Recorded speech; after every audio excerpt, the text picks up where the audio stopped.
기도하고 주님 주신 말씀 나누도록 하겠습니다. 기도하겠습니다.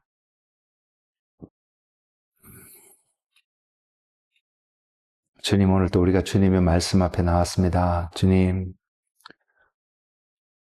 우리에게 듣는 마음, 들을 수 있는 귀와 깨닫는 마음을 허락하셔서 주님의 말씀을 통하여서 전하고자 하시는 주님의 마음이 이곳에 있는 한 사람 한 사람에게 온전히 전달되어지고 아멘으로 또한 주님과 동행하는 그 순종함으로 믿음의 삶의 모습으로 연합하고 열매 맺는 은혜의 삶이 될 수 있도록 주님 인도하여 주옵소서. 주님 말씀하시고 주님의 뜻을 이루시옵소서. 예수님의 이름으로 기도드렸습니다. 아멘.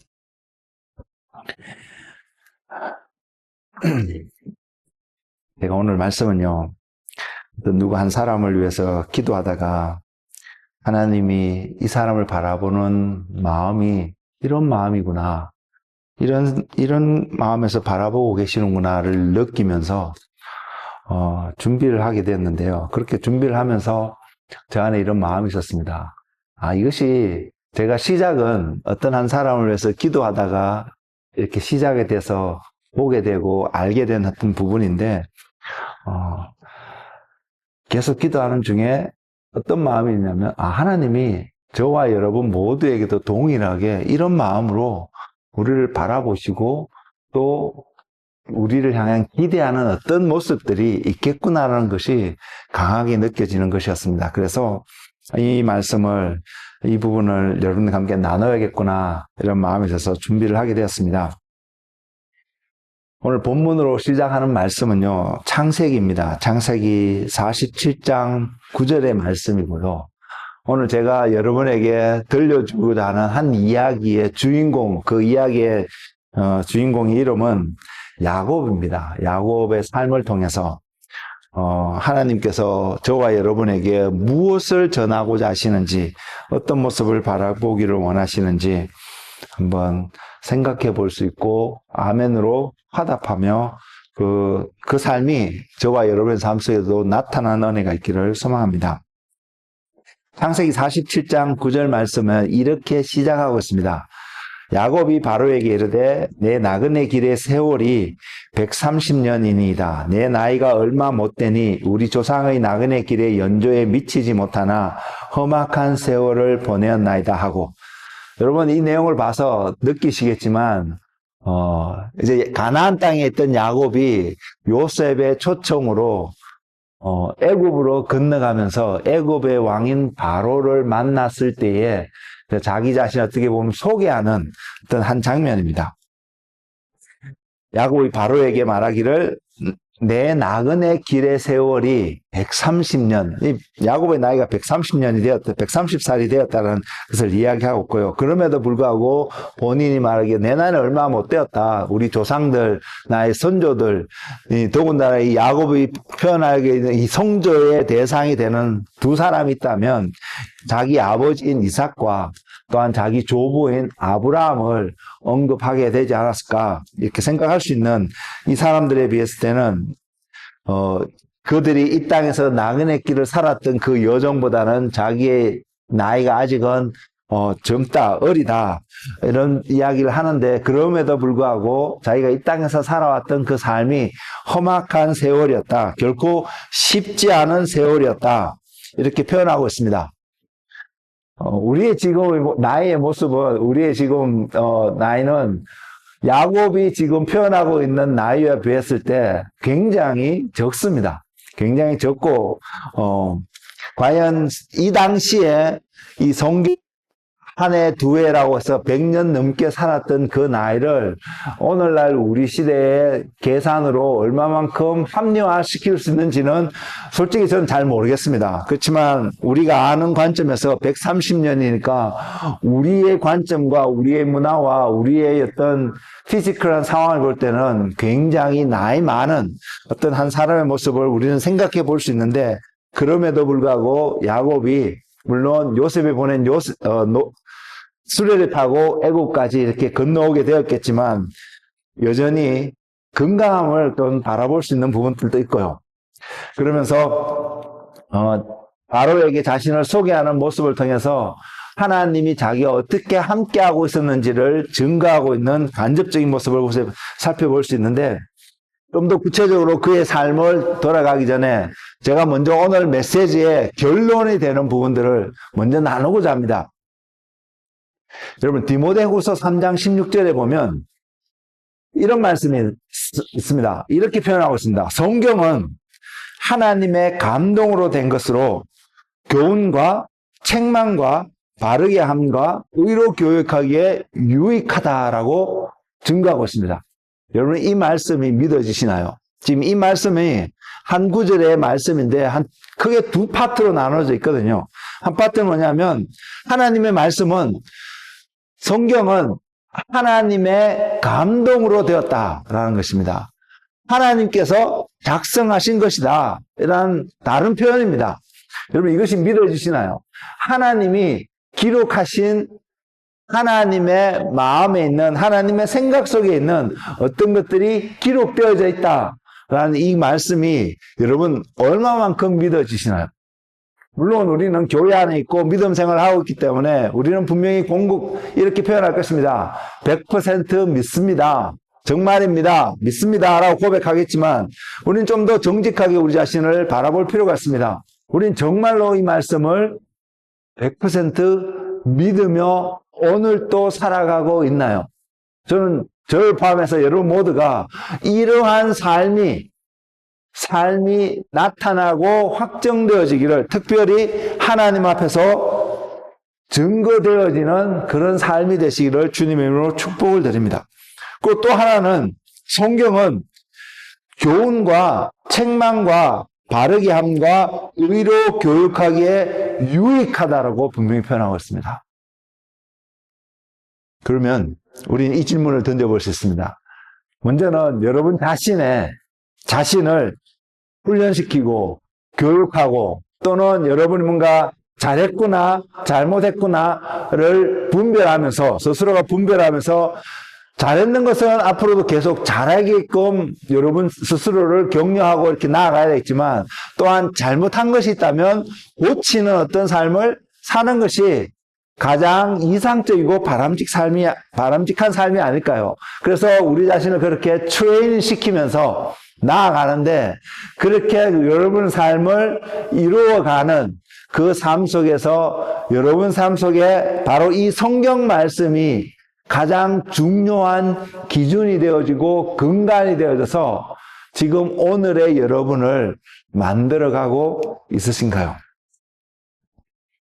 그럼 우리 이 두 가지, 하나님의 감동으로 되었다라는 이 부분과 성경이 교훈함과 바르게 함과 책망함과 의로 교육하기에 유익하다는 이 말씀이 저와 여러분 삶 속에 온전히 각인되어지고 새겨져서 항상 무언가가 여러분 삶 속에 어떠한 일들이, 좋은 일이든 나쁜 일이든, 어려운 일이든 힘든 일이든 쉬운 일이든 다가올 때에 이 말씀이 가장 먼저 여러분 앞에 떠올려지고 생각되어지고 기준이 되어져서 이런 질문요. 하나님이 이 상황 속에서 나에게 무엇이라고 말씀하시고 무엇을 보이려고 하실까? 나의 삶을 어떻게 인도하시려고 하실까? 라는 형태의 질문을 통해서 여러분 자신이 하나님 앞에서 살아가고 있다는 것이 확정되어지고요. 또 하나님이 이렇게 이것을 허용하시고 또는 이것을 이루게끔 하심으로 내가 이것을 통해서 배우고, 또는 내가 이것을 통해서 내 삶 속에서 어떤 영역들이 고쳐지고 회복되어지고 바뀌어져서 유익한 모습이 내 삶 속에서 나타날 수 있을까? 성경은 무엇이라고 말할 수 있을까? 말하고 있을까? 를 질문하면서 성경 가운데, 하나님 말씀 가운데로 돌아가서 주어진 모든 역경과 환경들을 체크하고 확인하는, 그래서 말씀에 따라서 여러분이 액션을 취할 수 있는 그런 은혜가 넘치기를 소망합니다. 제가 왜 이렇게 표현을 드리냐면, 우리는 성경을 통해서요, 사람들이 어떻게 삶을 살았는지를 바라봅니다. 제가 오늘 야곱에 대한 이야기를 하겠다고 말씀을 드렸는데, 야곱뿐만 아니라 성경에 수많은 사람들이 있습니다. 그 사람들이 어떻게 살았는지를 우리는 볼 수 있습니다. 그리고 그 사람들은 두 부류의 사람들이 있습니다. 이 두 부류를 어떻게 나눌 수 있냐면, 한 부류는요, 하나님께 인정을 받고 하나님께 축복을 받았던 사람들의 모습, 그리고 저와 여러분 모두는 이러한 삶이 되기를 소망하는 마음이 우리 안에 분명히 있습니다. 그리고 또 한 부류는요, 하나님께 궁극적으로 결과적으로 심판을 받고 책망을 받고 또는 하나님의 심판을 말미암아 죽을 수밖에 없는 그러한 환경 가운데, 여건 가운데 생을 마감하는 사람들의 이야기, 그런 평가를 받는 사람들의 이야기를 우리는 분명히 성경을 통해서 알 수 있습니다. 근데 성경을 통해서 이런 사람, A라는 사람은 이렇게 살았구나, B라는 사람은 이렇게 살았구나 라고 알게 되는 것. 그래서 이 사람들이 왜 하나님께 심판을 받았는지, 이 사람들이 왜 하나님께 축복을 받았는지 아는 것에서 머무른다면, 그런 정보를 내가 받아들이는 것에서 우리의 삶이, 성경을 대하는 우리의 태도가 머무른다면, 역사적인 이야기이기 때문에요, 히스토리를 안다라고 표현할 수 있지만 아는 것에서 끝나는 삶입니다. 근데 제가 디모데후서 3장 16절에서도 표현했던 것처럼 후반절에 표현하고 있는 것이, 성경은 교훈함과 책망함과 바르게 함과 의로 교육하기에 유익하다라고 기록되어져 있기 때문에, 그래서 성경에 이런 사람들의 삶의 모습, 잘한 것이든 못한 것이든 다 기록하고 있기 때문에 우리가 그것을 통해서 이 사람들은 이것을 잘했구나, 이 사람들은 이것을 잘못했구나를 아는 것에서 끝나는 것이 아니라, 이것이 우리에게 교훈이 되어지고 우리를 책망하게 되고 우리를 바르게 함과 우리를 의로 올바르게 우리 자신을 세워가는 대로 삼는 그 열매가 우리 삶 속에서 나타나는 삶을 살아가야 되는 이유가 저와 여러분에게 있습니다. 이런 삶을 살 때에 우리는 이런 표현을 할 수 있습니다. 순종하는 삶을 살았구나, 그리고 믿음의 삶을 살았구나 라고 표현할 수 있고요. 이것은 제가 여러분의 모습을 보고 그렇게 산다고 해서 이렇게 평가하고, 또는 여러분이 저의 모습을 보고 이렇게 사는 것 같아서 평가해서 되는 문제가 아니라, 너는 순종하는 삶을 살았구나, 너는 믿음의 삶을 살았구나 라는 평가는 결국 누구에게서 받느냐면 하나님께로부터 받을 수 있다는 것입니다. 그래서 이 성경의 이야기들이 저와 여러분에게 삶 속에서 고스란히 훈련되어지고 프랙티스 되어지는 어떤 모습을 통해서 하나님께 이러한 평가, 그래서 하나님 보시기에 믿음의 삶, 순종의 삶을 살았다는 평가를 살아가는 것으로 말미암아 우리는 축복의 삶을 살았다라고 고백할 수 있는 그 삶이 성경에서 말하는 유익함이 우리에게 분명히 주어지는 삶이 될 것입니다. 그리고 우리 모두는 이런 삶을 살아가는 한 사람이 되기를 원하는데, 성경에 있는 내용들을 알므로써 이런 삶이 되지 않습니다. 얼마든지 지식은 습득할 수 있지만 지식이 지식으로만 남겨져 있다면 우리는 이러한 유익함이 우리 삶 속에서 나타나지 않습니다. 저와 여러분에게는 이런 유익함이 나타나는 한 사람이 되기를 원하거든요. 그리고 이런 유익함이 나타날 수 있는 중요한 한 성품적인 특징이 무엇이냐면 겸손함입니다. 그래서 저는 오늘의 이야기를 통해서 이 겸손함을 바라보고 우리 삶 속에서 이 겸손함이 나타나는 삶이 되기를 소망합니다. 그리고 또 한 가지는 어떤 모습이냐면 정직한 모습입니다. 이 정직하다는 것은 어떤 관점에서 이렇게 표현을 드리냐면요, 성경에 축복받은 사람도 있고요, 하나님의 심판을 받아서 멸망한 사람들의 이야기들도 있습니다. 두 부류의 사람들 보면서 무엇을 보느냐, 우리는 기본적으로 어떤 생각을 하면 나는 축복받는 자리에 가고 싶지 멸망받는 자리에, 하나님의 저주를 받는 자리에 가고 싶은 마음은 세상에 하나님을 인정하든 안 하든 아무도 그런 생각을 가진 사람은 없을 것입니다. 그런데 우리가 정직한 마음을 가진다면요, 우리가 무엇을 하나 볼 수 있냐면, 나도 하나님께 저주를 받고 심판을 받을 수도 있는 존재구나 라는 사실을 알게 된다는 것입니다.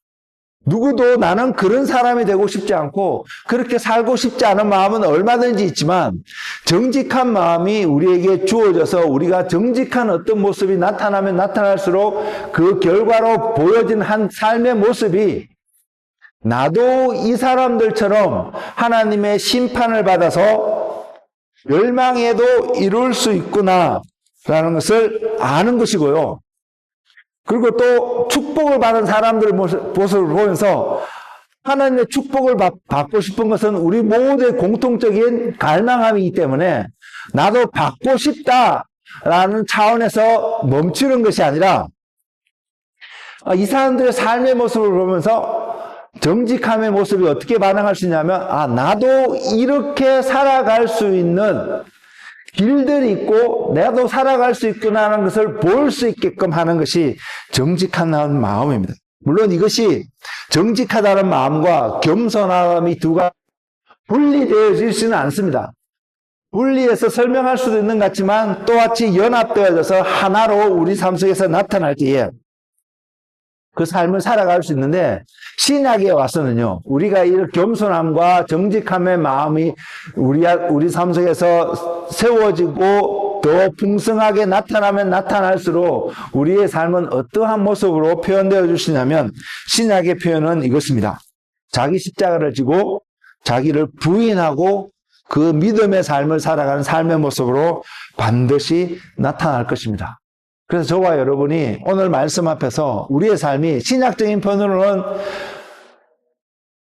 나의 십자가를 지고 나를 부인하고 주님을 따라가는 삶이 되었으면 좋겠다라는 이거 소망함을 가지고 돌아갈 수 있는 시간이 되기를 원하고요. 또한 야곱의 이야기를 통해서 야곱이 어떻게 하나님 앞에서 이러한 겸손함과 정직함으로 나타나게 되었는지, 그래서 하나님이 이 야곱을 통해서 무엇을 이야기하고 있는지를 바라보므로 우리 또한 그와 같은 삶을 통해서 야곱이 항상 축복 가운데 있는 삶은 아니었거든요. 고난이 있었거든요. 그러한 과정 속에서도 하나님을 붙잡고 하나님과 동행하는 그런 은혜의 삶을 선택하고 결단하고 걸어가실 수 있는 그런 은혜가 저에게도 여러분에게도 충만하기를 소망합니다.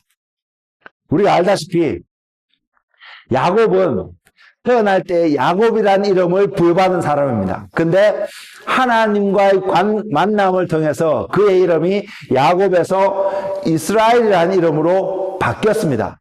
그리고 오늘날 우리가 보는 이 땅에 지금 중동의 작은 한 나라 이스라엘의 국가는 바로 이 야곱의 이름을 따서 또한 그들 모두가 야곱의 자손, 물론 야곱의 아버지인 이삭과 이삭의 아버지인 아브라함 통해서 나타난 자손들이라는 것을 증거하고 나타내지만 어쨌든 아브라함의 이름을 따서 이스라엘이라는 국가가 세워진 것이 아니고요. 이삭의 이름을 따서 이스라엘이라는 국가가 세워진 것이 아니라 야곱이 이스라엘이 되어진 그 이름을 따서 이스라엘이라는 국가가 세워져 있음을 우리는 현실적으로 실제적으로 지금 보고 있다는 사실입니다. 야곱이라는 이름의 뜻은요, 어떤 의미가 있냐면 속이는 자, 또 성경 쪽에 보면 이 야곱이 태어날 때 에서의 발꿈치를 붙잡고 나왔잖아요. 그러니까 발꿈치를 붙잡고 있는 자라는 이름을 갖고 있지만 이스라엘이란 이 이름의 뜻은 하나님과 겨루어 이긴 자라는 의미가 있습니다. 완전히 이름의 의미가 한 사람에게 태어날 때는 이런 모습으로 속이는 자, 또한 다른 사람의 발 뒤꿈치를 잡고 나타난 자, 태어난 자, 이 발 뒤꿈치를 잡았다는 것을 진짜 다양하게 해석하고 바라볼 수 있을 텐데요. 이 모습을 통해서요, 뭘 보냐면 자기의 존재감을 나타내기 위해서 어떤 사람들을 이용하고 사용하고 뭘 밟고 올라서는 어떠한 이미지를 굉장히 강하게 주는 하나의 모습이라는 것입니다. 우리의 일상의 삶 속에서 누군가가 이런 모습을 바라본다면 누군가가 나를 이용해서 프로모트 되려고, 누군가 나를 이용해서 뭔가 베네핏을 얻으려고 하고 또 이런 모습을 사람들을 바라본다면 우리는 그런 사람들에서 결코 좋은 감정을 가지지 않습니다. 그리고 누군가 나에게 그렇게 다가온다면 우리는 더 조심해서 나는 그렇게 이용당하지 않아야지 하는 마음이 있을 수 있는 것이 우리의 인지상정한 모습인데, 야곱의 모습이 이러한 모습이었다는 것입니다.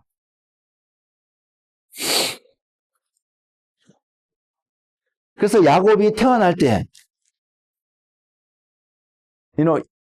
여러분, 야곱과 그 형제인 에서의 어떤 관계를 통해서요, 여러분은 항상 그것을 생각하고 있는지는 모르겠지만, 저는 이번에 말씀을 준비하면서, 평소에는 이렇게 잘 생각하지 않았는데, 이렇게 생각했던 둘의 관계가 뭐냐면, 야곱이나 에서나 나이가 똑같았다는 사실입니다. 우리 안에 성경의 이야기를 들어왔던 그 과거의 어떤 백그라운드로 인해서 야곱이 동생이고 에서가 형인 것에 대해서는 그 개념이 나름 세워져 있는데, 제가 이번에 말씀을 준비하면서 나이적으로 볼 땐 야곱과 에서가 동일한 나이였다는 사실입니다. 물론 쌍둥이로 태어난 거죠. 그래서 실제로 그 인물을 보면 쌍둥이는 보통 이 얼굴이 거의 똑같이 이렇게 태어나기 때문에 우리가 그렇게 또 볼 수도 있는데, 성경에 보면 이 야곱은 매끈한 사람이고 야곱은 털이 많은 사람이고, 그래서 이렇기 때문에 생물학적으로 그들이 태어났던 배경이 조금 다름을 이렇게 볼 수는 있지만, 어쨌든 두 사람이 한날 한시라고 말하기는 조금 그렇지만 같은 때에 태어났다는 것입니다. 근데 같은 날 태어난 이 두 사람의 기본적인 운명의 차이가, 부르심의 차이가, 데스티니의 차이가 하늘과 땅 차이 날 만큼 어마어마했다는 것입니다. 이것이 어떤 의미냐면, 유대인의 문화적인 관점에서 에서는 장자로서 태어나고 인정받게 되었고, 야곱은 장자가 아닌 차남, 둘째로서 이렇게 되어 있기 때문에 아버지로부터 내려오는 모든 유산들을 물려받을 때 둘째는 아무런 자격이 없습니다. 여러분, 아브라함의 이야기를 보시면 아브라함의 실질적인 장자는 이스마엘. 물론 하나님이 약속하고 하나님의 축복의 통로가 이삭을 통해서 이렇게 내려오기 때문에 하나님의 모든 축복이 이삭에게로 갈 수밖에 없는 하나님의 섭리가 그곳에 있기는 합니다만은, 그것을 떠나서 생물학적인 관점에서, 그래서 유대인의 문화로 그들을 바라보면 장자는 이스마엘이어야 되는 것이 맞습니다. 그래서 지금 또 아랍권의 사람들은 스스로 주장하기를 자기가 이스라엘이 아니죠, 아브라함의 장자권을 가진 사람이다라고, 내가 바로 올바른 권리를 가지고 있는, 유업을 일받은 권리를 가지고 있는 사람이라고 주장하는 모습이 그래서 나오는 것입니다. 그런데 하나님의 관점은 다른 것을 우리가 볼 수 있는데, 그 이유는 한 가지입니다. 우리의 삶은, 그리스도인의 삶은, 이스라엘 백성들의 삶은 물리적으로 생물학적으로 내추럴하게 이런 모습을 띈다 할지라도 우리의 삶은 그 모습이 우리의 삶의 기준이 아니라 하나님이 보이시고 하나님이 인도하시는, 소위 우리의 오늘날 신학적인 언어로 영적인 삶이 우리의 삶의 기준이 되어야 되기 때문에, 이삭이 하나님 관점에서 장자일 수밖에 없고, 하나님의 축복이, 아브라함을 통한 하나님의 축복이 이삭을 통해서 내려올 수밖에 없는 것이 하나님의 섭리라는 것이 명확하고 성경이 보여주는 것입니다. 어쨌든 장자라는 그 대상이 아버지의 모든 유산들을 물려받을 수 있는, 더 나아가서 하나님의 축복을 받을 수 있는 그 모든 권리를 가지고 있다는 것입니다. 야곱의 경우에 그가 어떤 마음을 가졌을까요? 여러분 한번 생각해 보신 적 있으세요? 이스라엘 문화 속에서, 유대인 문화 속에서 자기 자신은 결국은 어떤 표현을 할 수 있냐면, 소외될 수밖에 없는 출생적인 연약함이 그의 삶 속에 있다라는 것을 피부로 느끼면서 살아왔을 거라는 것을 생각해 볼 수 있습니다. 근데 이런 모습은요, 이런 어떻게 보면 물리적으로, 환경적으로 인정받지 못하고 온전히 거되지 못하는 그러한 모습을 통해서 우리의 모습도 오버랩되게 볼 수가 있다는 것입니다. 우리도 일상의 삶을 살아가면서 인정받기를 원하고 제대로 된 어떤 축복의 통로 속에서 그 삶을 걸어가기를 원하는 마음들이 있지만 그 이유가 어디에 있든 우리의 삶에 항상 우리가 기대하고 바라는 모습, 야곱이 기대하고 바라는 어떠한 모습 속에서 항상 나타나는 모습은 아니었다는 것처럼 우리가 이렇게 나타날 수 있음을 바라볼 수 있다는 것입니다. 다른 말로 표현하면 우리의 삶 속에 항상 부족함의 어떠한 모습들이 이것이 있으면 더 좋을 텐데, 저것이 채워지면 더 좋을 텐데, 이렇게 생각할 수 있는 어떤 삶의 모습들이 우리 삶 속에 있었던 것처럼 야곱의 삶 속에서도 충분히 있을 수 있었던 사람이라는 것이었습니다. 그렇기 때문에 이런 것도 생각해 볼 수 있습니다. 외로울 수 있는 삶의 모습. 근데요, 야곱의 모습 속에서 우리가 하나 발견할 수 있는, 야곱이 이스라엘이 되었잖아요. 몇 초 상관일 수 있겠지만 뒤늦게 태어난 그 사람으로 말미암아 하나님은 나중된 자가 먼저 되고 먼저 된 자가 나중될 수 있는 하나님의 섭리를 또한 보여주고 있음을 우리는 볼 수 있기를 소망합니다. 그래서 그러한 어떤 아픔과 그러한 어떤 상처와 그러한 어떤 어떻게 보면 억울함과 이런 어떤 부정적인 감정적인 모습을 통해서 어쩌면 야곱은 에서는 장자임에도 불구하고 이것을 가볍게 에서의 문제점은 거기였지만 그 장자권을 가볍게 여기서 팥죽한 것을 배고픔을 해서 육신의 어떤 배고픔을 해서 하나님으로부터 주어진 축복의 중요한 열쇠 있고 통로였던 그 장자권을 가볍게 여김으로 먹는 것 하나, 내추럴한 어떤 것 하나로 인해서 팔아버리는, 그리고 그것을 팔면서도 아무런 생각도 안 하고 가볍게 여기고 이렇게 했을 수도 있는 그런 모습을 보고 있지만 야곱의 입장에서는 어쩌면 정말로 치밀한 계획을 세우고 준비해서 이런 날을 어떤 기다리고 있었을지도 모른다는 생각이 저는 말씀을 준비하면서 보게 되었습니다. 물론 이 제 생각이기 때문에 이것이 무조건 그렇다라고 말씀드릴 수는 없습니다. 그렇지만 야곱은 그런 간절함이 있었던 사람, 반면에 에서는 그거의 소중함과 그의 간절함과 진솔된 마음이 굉장히 나약했던 한 사람의 모습을 우리는 볼 수 있습니다. 그리고 또 하나는 그런 일이 있었잖아요. 그렇지만 여러분이 야곱의 입장에서 그런 일을 행했다고 생각을 해보면 또 얼마나 마음 한켠속에서는 가슴이 두근두근하고 두렵고 떨림으로 조바심을 나눌 수 있는 삶들이 있지 않았을까 이렇게 생각해 볼 수 있거든요. 근데 어느 날 자기 어머니인 리브가를 통해서 그런 이야기를 듣습니다. 너는 이제부터 내가 시키는 대로 해. 그러면서 이런 일을 시킵니다.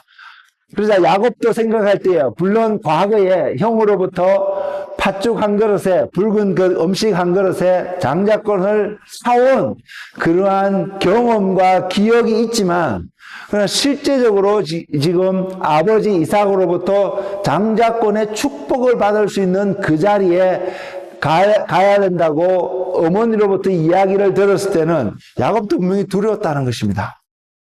그리고 자신의 어떤 피지컬한 환경이 아버지로부터 발각되어질 때는 에서가 아닌 야곱으로서 에서의 역할을 하면서 그 장자권의 축복받기 위해서 온 것을 확인할 때에는 축복은커녕 저주를 받을 수밖에 없다라는 이러한 절박함, 어떻게 긴박하고 이런 위험스러운 상황을 그가 볼 수 있었다는 것이죠. 그럼에도 불구하고요. 어머니를 통해서 부침을 입고 준비해서 그 자리에 갈 수 있었던 야곱에게 한 가지 볼 수 있었던 마음은 이 장자의 축복에 대한 그런 진실함에 간절함이 있었지 않나, 이것을 분명히 볼 수 있는 부분입니다. 잘 기억하십시오. 지금 이 모습은 내추럴하게 어떤 장자의 축복을 이야기하고 있지만 이것이 나중에 어떠한 모습으로 하나님께서 보이시는지를 제가 설명을 드리겠습니다. 아브라함의 자녀들도 이스마엘이라는 그 장자가 있었음에도 불구하고 하나님을 통해서 장자의 축복권이 흘러가는 것은 이삭이라고 말씀을 드렸고요. 그래서 이삭에게 아브라함이 가진 모든 재산을 줍니다. 주고 또한 이삭 이후에 태어난 이삭의 동생, 이복 동생들도 있잖아요. 그들에게 아브라함이 재산의 일부를 나눠주면서 다 멀리 다른 곳으로 보냅니다. 그리고 자신의 모든 소유는 창세기 25장 5절에 있는데 이삭에게 줌으로써 궁극적으로 하나님이 아브라함을 통해서 약속하신 열방의 아비가 되고 모든 민족이 너로 말미암아 복을 얻을 수 있는 그 축복권의 통로는 이삭을 통해서 올 수 있게끔 이렇게 전달되어진 장면이 창세기에 이렇게 나오고요. 야곱이 이 사실을 전 알았다고 생각을 하거든요. 그래서 야곱의 마음속에 자기도 그러한 위치에 갈 수 있는 그러한 간절함이 분명히 그의 삶 속에 있었을 거라고 저는 생각이 되어졌습니다.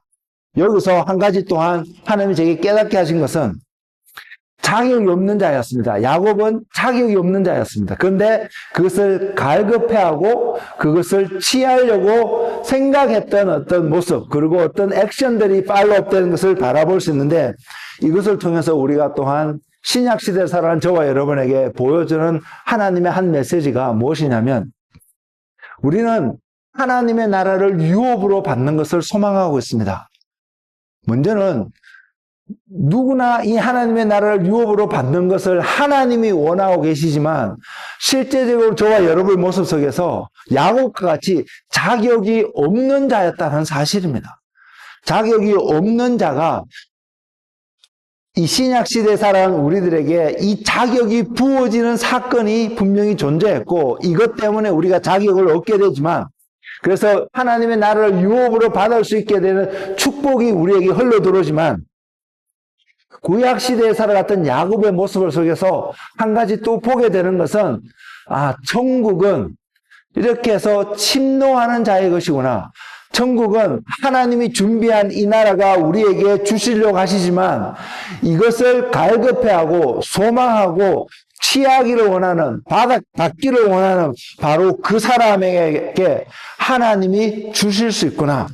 그 모습이 야곱의 모습 속에서 볼 수 있다는 사실입니다. 저와 여러분에게 동일한 이 모습이 있기를 원합니다.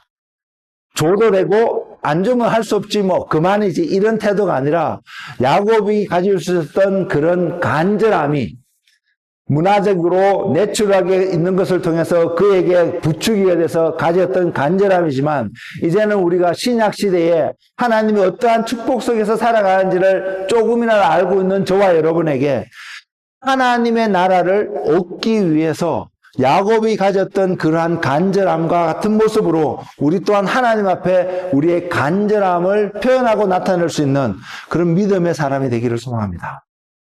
그것이 나중에 나타납니다. 그리고 그것을 인해서 야곱에서 이스라엘이 되는 사건이 생긴다는 것입니다. 그렇지만 야곱이 지금 바로에게 자신을 설명하고 있듯이 내 인생의 여정이 험난한 여정을 보냈다고 하고 있는데 소위 이 겉으로 보이는 모습을 통해서요. 형의 장자권을 소위 탐했던 그런 모습을 통해서 야곱은 도망을 가야 했습니다. 하란이라는 땅으로 외삼촌이 사는 그 지역으로 도망을 가야 했습니다. 그래서 그것을 통해서 야곱이 배웠던 것은 권위 아래 머무는 삶이 어떠한 삶인지를 분명히 보게 되는 경험하게 되는 그러한 한 20년의 기간이 있습니다. 그리고 그 20년의 기간이 올바른 권위 아래서 머물렀던 것이 아닙니다. 불합리하고요, 불공평하고요, 억울함을 가져다 주는 그런 권위 아래서도 머물게 되는 그것을 지내야 되는, 견뎌야 되는 어떤 모습들. 그러나 그것을 통해서 하나님의 섭리와 인도하심을 발견하는 모습들을 야곱이 보게 되었다는 것입니다. 이 모습이 요셉의 삶 속에서도 분명히 나타납니다. 야곱이 죽고 나자 요셉의 형들이 혹시 요셉이 과거에 형들이 요셉에게 했던 그 일로 인해서 보복하지 않을까 두려워하고 나왔을 때에 요셉이 분명히 말하고 있습니다. 두려워하지 말라고, 염려하지 말라고. 비록 내추럴하게 당신들이 나를 애굽에 팔고 나에게 이런 고난의 길을 가게끔 만든 하나의 문을 열고 통로가 되었지만 이 일의 시작은 하나님으로부터 말미암아 하나님 때문에 이 일이 되어졌고 하나님으로 인해서 우리가 구원함을 얻는 이것이 있었다라고 고백할 수 있었던 것처럼 야곱의 모습을 통해서도 이러한 과정이 하나님이 만들어가고 계심을 볼 수 있습니다. 제가 말씀을 시작하면 결론적으로 겸손함과 정직함으로 우리가 보아야 될 것이 있다고 했는데 성경의 인물의 모습이 그냥 정보를 아는 것이 아니라 나도 그런 사람이 될 수 있겠다는 그 생각을 통해서 하나님이 우리에게 약속하고 축복하는 모습이 분명히 있지만 그것을 얻기 위해서 우리가 어떠한 여정, 야곱의 관점에서는 험난한 세월의 여정, 우리가 경험하고 지나가야 될, 겪어가야 될 어떤 여정의 과정들을 하나님이 준비하고 있다는 사실요. 그래서 우리로 하여금 모든 연단을 통해서도 정금같이 나올 수 있는 하나님의 섭리가 있음을 우리는 볼 수 있기를 원합니다. 그래서 우리가 그러한 여정 가운데 있을 때에 하나님을 바라봄으로 실수하지 않고 묵묵히 믿음 안에서 페이풀하게 그 과정을 하나님께 감사하고 하나님의 때를 기다리는 그 삶으로 오늘도 살아갈 수 있는 저와 여러분이 되기를 원합니다. 이런 절망함 속에서요, 야곱이 부모를 떠나서 집을 떠나서 하란으로 가고 있던 여정에 하나님에 대한 이야기를 들었습니다. 하나님이 어떤 분인지 이야기는 들었습니다. 그러나 그는 실제적으로 하나님을 알지 못했던 어떤 상황 속에서 베델이라는 곳에서 돌베개를 비고 자는 그 밤중에 하나님이 그를 만납니다. 그리고 하나님이 그에게 약속하시기를 창세기 28장 15절에 있는데 내가 너와 함께 있어 내가 어디로 가든지 너를 지키며 너를 이끌어 이 땅으로 돌아오게 하리라. 내가 내게 허락한 것을 다 이룰까지 너를 떠나지 아니하리라 라고 하나님이 이렇게 말씀하고 계시잖아요. 우리가 신약을 알기 때문에요, 하나님이 야곱에게 무엇을 허락했는지 우리는 후대에 있는 우리는 알게 되지만 창세기에 나오는 내용만을 가만히 보고 있으면 하나님이 야곱에게 무엇을 허락했는지 이 당시에 야곱의 입장에서 섰을 때는 알지 못할 수도 있다는 사실입니다.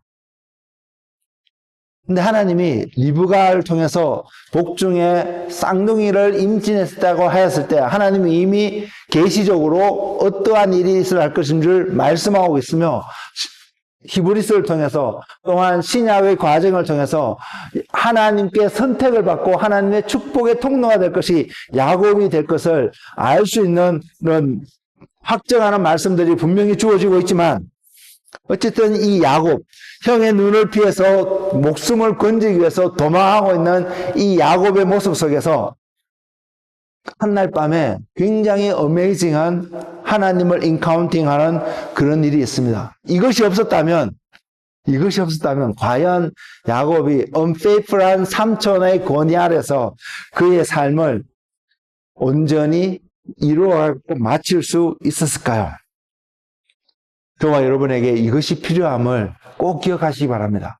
저와 여러분의 삶 속에 하나님과 내가 만나는 어떠한 포인트, 하나님을 내가 알지 못하면 내게 주어진 어떠한 삶의 영역도 온전히 나아갈 수 없음을 우리는 기억할 수 있기를 원하고요. 저와 여러분이 신약 시대에 살기 때문에 하나님이 약속하신 것이 무엇인지 알고 있잖아요.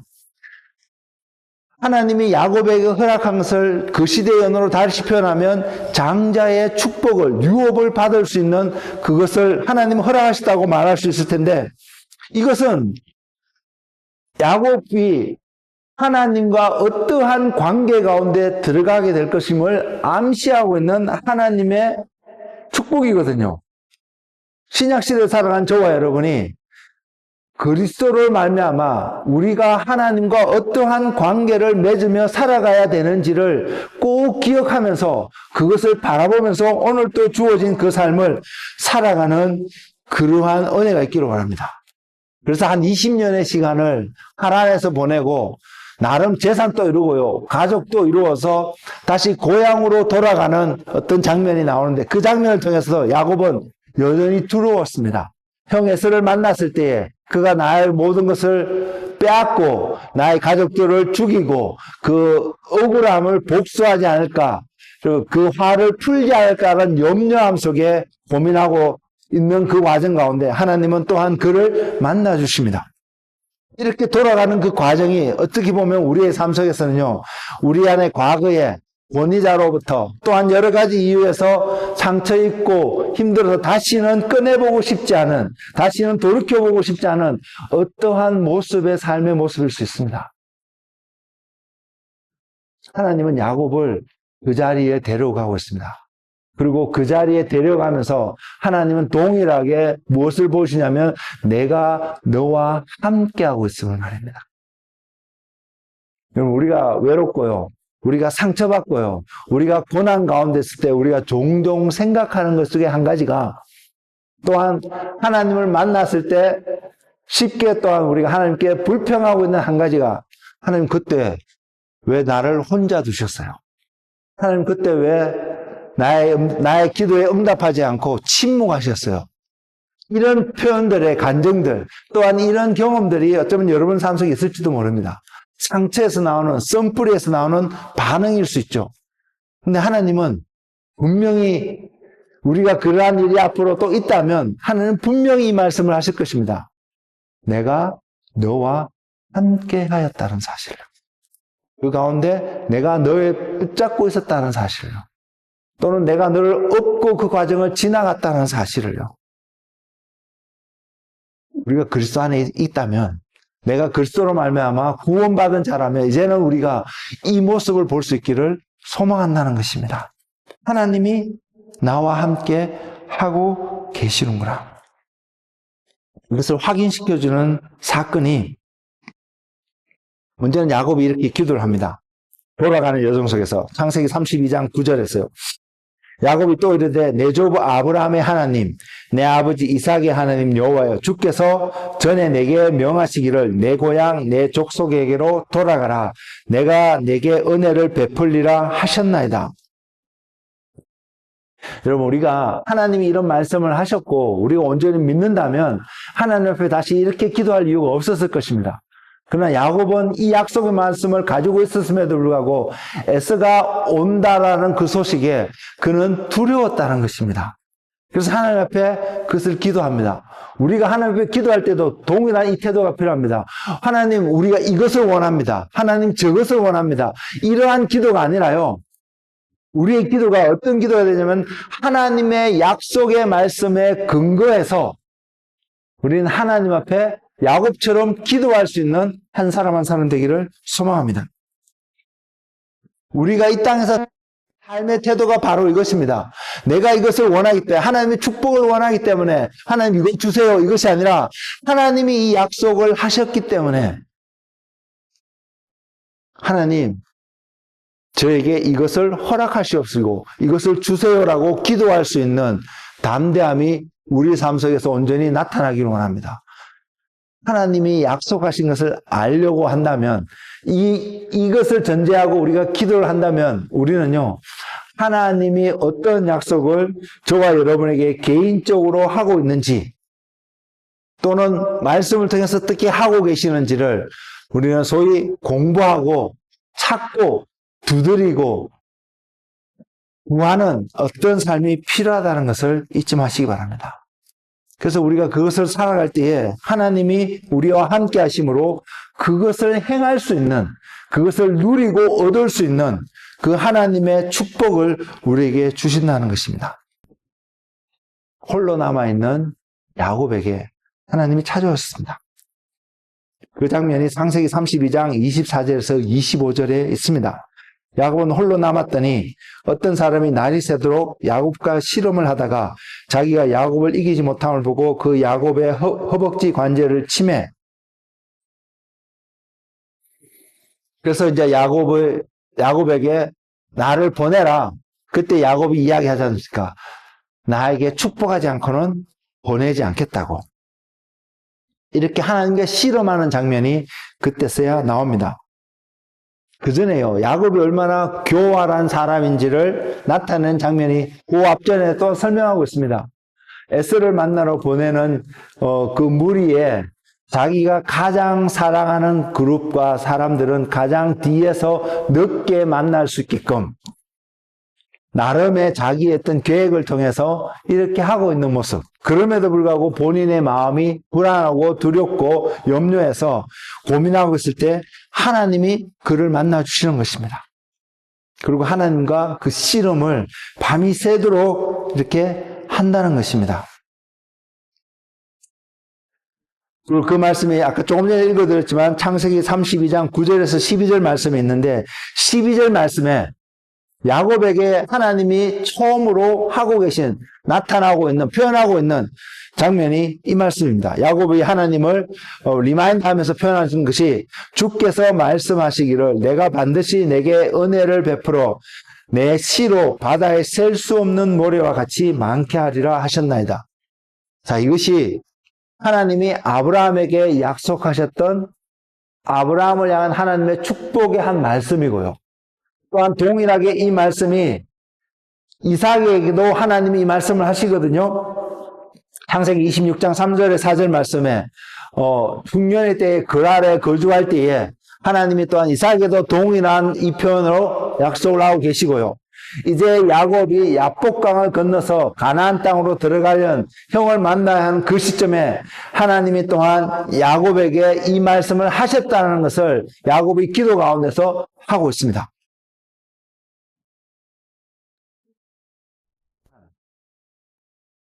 하나님으로 말미암아 아브라함으로부터 흘러오는 장자의 축복권을 야곱에게 들어가고 있음을 성경이 분명히 보여주고 있습니다.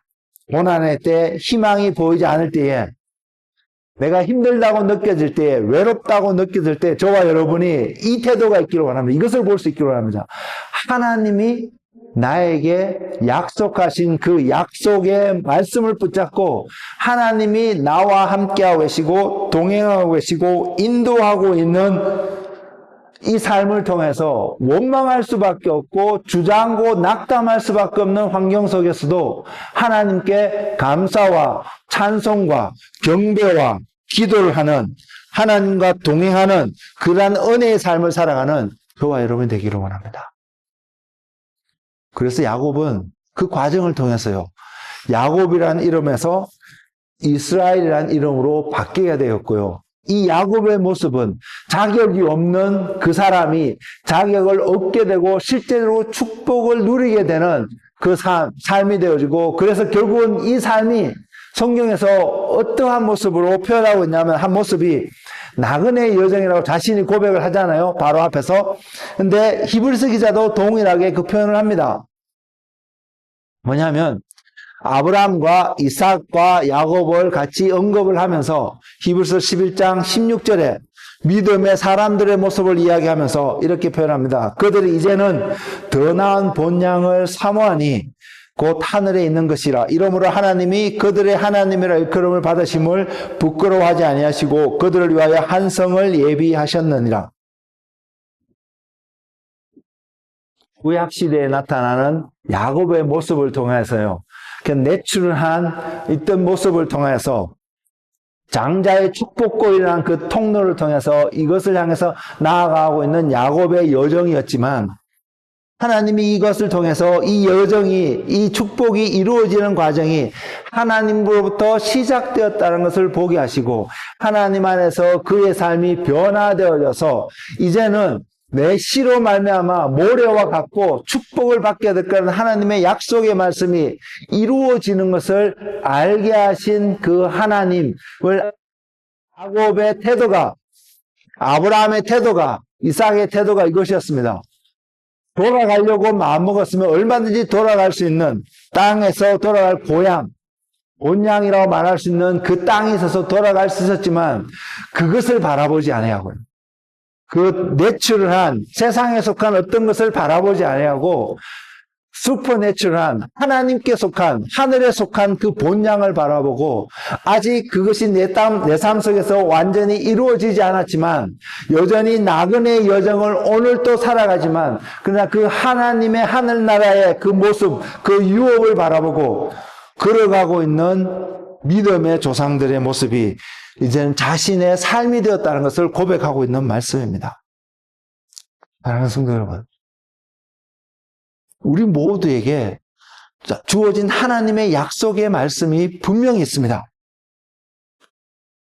그리고 우리는요, 자격 없는 자였습니다. 자격 없는 자인데 어떻게 자격을 얻게 된지는 우리는 다 잘 알고 있지 않습니까? 그리고 우리는 장자의 축복권을 얻을 수 있는 자격이 주어졌지만 우리는 장자가 아닙니다. 야곱의 그 삶의 내추럴한 삶을 통해서 야곱이 장자가 될 수밖에 없는 어떤 모습을 보여주셨지만, 그리고 요셉이 11번째 야곱의 아들이었지만 그 축복권은 요셉을 통해서 흘러내려갈 수밖에 없는 그 과정을 창세기를 통해서 하나님이 보이셨지만, 이것을 통해서 신약시대를 살아가는 우리들에게 보이는 한 약속, 뭐냐면 장자 되시는 예수 그리스도를 통해서 우리가 그분에게 주어진 그 축복권을 우리에게 부여받을 수 있는 한 길을 보이셨는데, 그 길은 예수님을 제끼고 우리가 그 자리에 가서 받는 것이 아니라 예수님과 연합되어진 저와 여러분의 모습을 통해서 아브라함에게, 이삭에게, 야곱에게 약속하신 하나님의 그 축복이 예수 그리스도와 연합된 저와 여러분의 삶 속에서 하나님의 그 장자의 축복권이 홀로 들어오고 있음을 여러분 보고 계시나요? 이것을 붙잡을 수 있는 저와 여러분의 삶이 되기를 원합니다. 그래서 그리스도를 떠나서는 아무것도 할 수가 없다라는 그 말씀이 우리의 일상의 삶 속에서 더 실제적으로 나타나서 이 땅에서 살아가는 어떤 삶의 여정이 나그네의 여정이고, 때로는 고난의 여정이고, 때로는 어려움의 여정이고, 때로는 싫어하는 어떤 과정의 여정이라 할지라도요, 하나님이 저와 여러분을 그리스도의 형상으로 닮게 하는, 하나님을 닮게 하는, 야곱이 축복을 얻을 수밖에 없는 그 모습으로 닮게 하는 이 과정 가운데 여러분을 부르시고 만들어 가시고 이루어 가실 그 하나님을 오늘도 바라보시는 믿음의 삶이 저와 여러분의 삶이 되기를 주님의 이름으로 축복을 드립니다.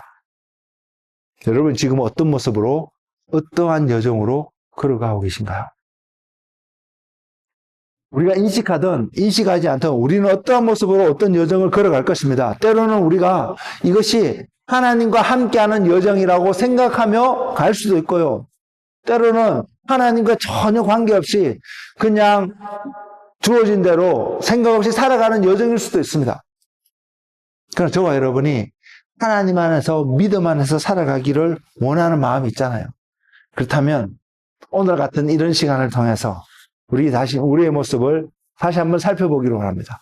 그리고 그 모습은 어떤 모습이냐면, 내가 하나님 앞에 겸손함으로, 하나님 앞에 정직함으로, 야곱과 같은 모습이 내 안에 있구나. 나도 이 야곱과 같은 모습을, 야곱의 모습을 변화시켜서 이스라엘로 만드신 그 하나님의 손에 사로잡혀서 겸손함으로, 정직함으로 하나님의 은혜의 자리에, 축복의 자리에 걸어갈 수 있는 한 사람 한 사람 되는 소망을 갖는 저와 여러분이 되기를 원합니다. 그래서 우리의 모습 속에서 장자 되시는 예수 그리스도가 온전히 나타나서 그리스도로 말미암아 내가 하나님의 온전한 축복과 하나님의 약속하신 그 유업이 우리의 삶 속에서 온전히 이루어지는 은혜가, 그 은혜를 누리며 살아가는 믿음의 사람들 되시기를 예수 그리스도 이름으로 축복을 드립니다. 기도하겠습니다. 우리의 목적은 분명히 정해졌습니다. 우리가 걸어가야 될 방향도 분명히 정해졌습니다. 그래서 지금 여러분에게 권면하고 또한 주의 이름으로 명령하는 것은 나의 욕심과 나의 원투와 나의 어떤 모습으로 우리의 삶을 만들어가고 이 삶 속에 하나님이 만나주세요, 이루어주세요 이런 관점이 아니라 하나님의 약속의 말씀에 붙잡고 그 약속의 말씀으로 인하여서 하나님, 주님이 겟세마네 동산에서 기도했던 것처럼 나의 원대로 마옵시고 아버지의 뜻대로, 아버지의 계획대로 내 삶 속에서 온전히 이루어지게 해달라고 끊임없이 기도하고 하나님 앞에 자신을 내려놓을 수 있는 그 은혜의 삶이 되기를 소망합니다. 주님 보시옵소서. 야곱의 모습을 통해서 우리도 동일한 그러한 모습이고 하나도 더 나을 것이 없는 우리의 모습이지만 그러한 야곱이었지만 하나님께서 그를 만나주시고 하나님께서 그를 변화시켜서 속이는 자, 다른 사람의 발 뒤꿈치를 밟는 자의 어떤 이름에서 하나님과 겨루어 이긴 자, 하나님과 함께하는 자, 하나님과 동행하는 그 삶의 모습으로 바꿔가신 그 하나님의 은혜가 오늘 이 자리에 하나님 앞에 나와서 예배하고 하나님을 갈급해하는 한 사람 한 사람에게 주님 충만하게 임할 수 있도록 성령님 기름 부으시옵소서. 성령님 안수하시고 성령님 우리에게 충만하게 임하여서 이제 내가 예수 그리스도가 아니면 주님이 함께하지 않으면 이 길을 걸어갈 수 없음을 깨달아서 하나님의 뜻이 하늘에서 이루어진 것 같이 땅에서도 온전히 이루어지게 해달라고 자신을 낮추고 겸손하고 정직하게 자신의 모습을 보면서 야곱에게 주신 은혜가 나에게도 주어달라고 하나님을 기다리고 구하고 간구하는 믿음의 사람이 되게 하여 주시옵소서. 예수님의 이름으로 기도드렸습니다.